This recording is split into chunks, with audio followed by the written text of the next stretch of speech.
Welcome! In front of me I have Suunto Vertical and I'm gonna show you how to turn off this watch.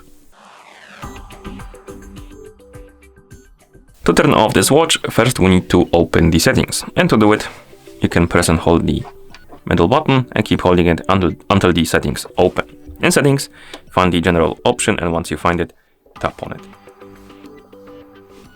In general, scroll down and find the option called the power off. That's at the bottom of the menu. Once you find it, tap on it to enter.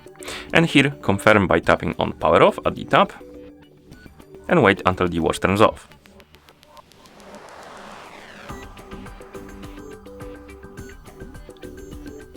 And that's how you turn off this watch.